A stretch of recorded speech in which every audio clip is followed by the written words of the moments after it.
मित्रांनो, मला वाटलं नव्हतं की कोणी सबस्क्राईब करेल किंवा कमेंट करेल, पण 2 सबस्क्रायबर झाले आणि एक कमेंट आलं आहे एका मित्राकडून.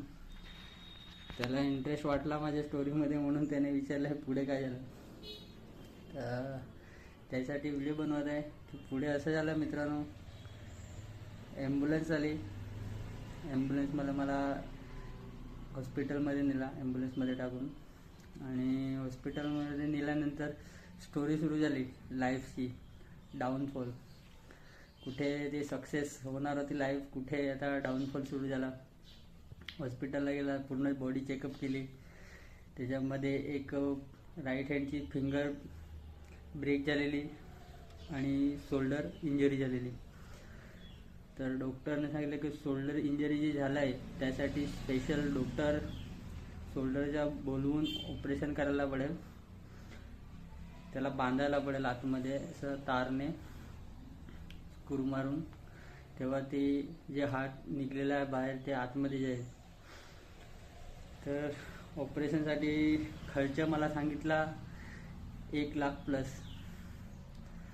तुम्ही विचार करू शकता की तुमचा ॲक्सिडेंट झाला, तुम्ही पडल्यात आणि तुम्हाला हॉस्पिटलला नेलं आणि डॉक्टर सांगतो की तुम्हाला एवढे पैसे लागतील ऑपरेशन करायला.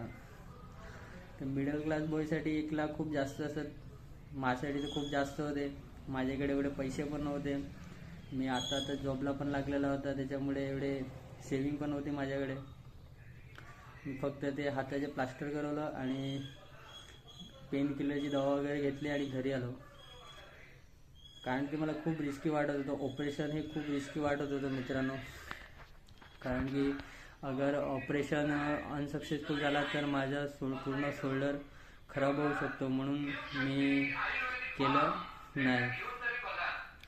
आणि मी त्याच्यानंतर नेक्स्ट उपाय केला आयुर्वेदिक, आणि 3 पट्टे बांधले. ते 3 पट्ट्यामध्ये माझा तो शोल्डर बरा झाला. जिकडे माझ्या डॉक्टरने मला 1,00,000 सांगितलेले काहीतरी ऑपरेशनचे, ते माझे फक्त 3-4 हजारामध्ये आयुर्वेदिक दवा केले आणि बरं झालं आहे.